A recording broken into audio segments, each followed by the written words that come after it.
guys, welcome back to another video. Our today's question on linked list is merge to sorted linked list, which states that given to sorted linked list consisting of n and m nodes respectively, the task is to merge both of the list and return head of the merged list. Let's have a look at the examples. In example 1, the value of n is 4 and m is 3. That is, the number of nodes in first linked list is 4, which are 5, 10, 15, 40, and the number of nodes in the second linked list is 3, which is 2, 3 and 20. So after merging the linked list, we get the sorted linked list as 2, 3, 5, 10, 15, 20 and 40. In case of example 2, the value of n and m is 2, and in the first linked list we have 1, 1, and in the second we have 2, 4. So after merging, the sorted linked list is 1, 1, 2, 4. So now let's have a look at the approach to solve this particular problem. The intuition behind solving this problem is merge sort. As in case of merge sort, we have two sorted sub-arrays which we combine to form a new array which is in sorted order. Similarly, in this case, we have two sorted linked lists which we need to merge in order to form a new linked list whose elements are in sorted order. The right side of the screen shows the algorithm where we have a function called sorted merge whose arguments are the head pointers of linked list 1 and 2 respectively. We declare two node pointers, namely h and t, which can be considered as head pointer and temporary pointer, and we also have a flag variable which is 0 initially. First we check for the condition whether if h1 and h2 are both not null. If this condition is true, we enter the while loop, and there we check for the condition whether if h1 of data is less than h2 of data. Since phi is not less than 2, therefore we move to the else part, and initially since the value of flag is 0, we update the value of h as h2 and t as h, which is also h2. So now h and t both points to the node 2, and then we update the value of h2 as h2 of next, so h2 points to the node 3. Then we update the value of flag as 1, and again we check the condition in the while loop, that is h1 and h2 are both not null, which is true. So even this time h1 of data is not less than h2 of data, so we move to a else part. This time the value of flag is not 0, so again we are in a else part where we update t of next as h2, that is the next pointer of node 2 points to 3 and t is equal to t of next, so the pointer 3 now points to the node 3, and we update h2 as h2 of next, so now h2 points to the node 20. Again we check for the same condition. This time h1 of data is less than h2 of data, that is phi is less than 20. So we update t of next to h1, that is the next pointer of the node 3 now points to the node phi, and t is equal to t of next, so t also points to the node phi, and we update h1 as h1 of next. Again we check for the same condition.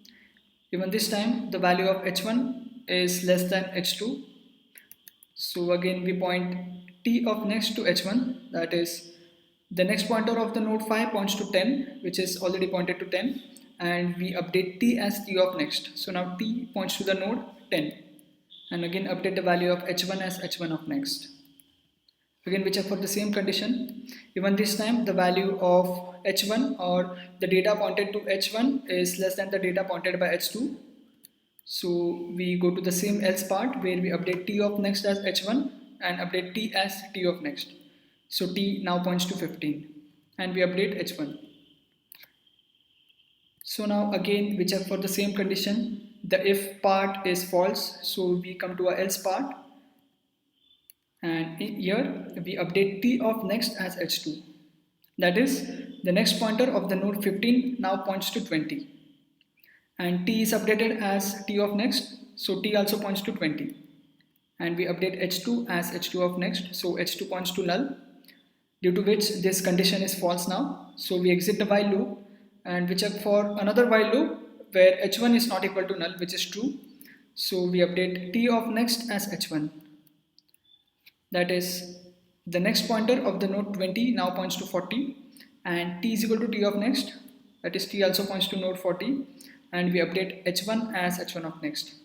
So now both h1 and h2 are null, due to which both the while conditions are false, and finally we return a head pointer which is the node 2. Now let's have a look at our actual code. The driver code is already given and we just need to complete the function sorted merge whose arguments are the head pointers of linked list 1 and 2 respectively. So as we have seen in the explanation part, we first create two temporary node pointers, namely temp and head, as well as we initialize the flag variable to 0. So first we check the condition in a while loop whether head 1 and head 2 are both not null. If so, then we enter the while loop and we have a if part and an else part. So in the if condition, we check whether if the data pointed by the pointer head 1 is less than the data pointed by head 2.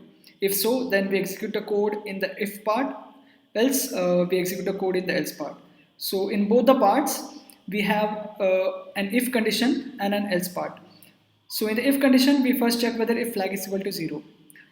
In both the case, if flag is equal to 0, then in case 1, we update head and temp as head 1 and update the value of flag as 1. Similarly, in case of the else part, we update head and temp as head 2 and update flag as 1. In case of else part, we make temp of next as head 1 and update temp, and in case of else part, we update temp of next as head 2 and then update temp. And finally, after the if else part, we make head 1 is equal to head 1 of next in the if condition and head 2 is equal to head 2 of next in the else condition. And finally, after the while loop, we have two more while loops. Suppose in case if the value of head 2 is null and head 1 is still not null, then we have this while loop where we perform the same operations, that is temp of next is head 1, temp is updated to temp of next and head 1 is updated to head 1 of next. Similarly, in case of this while loop, instead of head 1 we have head 2, and finally we return a head pointer. So we can compile our code now.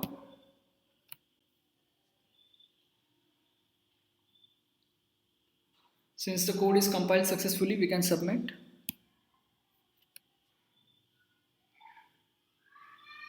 And our code got submitted successfully. So if you found the video helpful, then do hit that like button and subscribe to my YouTube channel for more such upcoming videos on must-do coding questions for interview preparations. Thank you.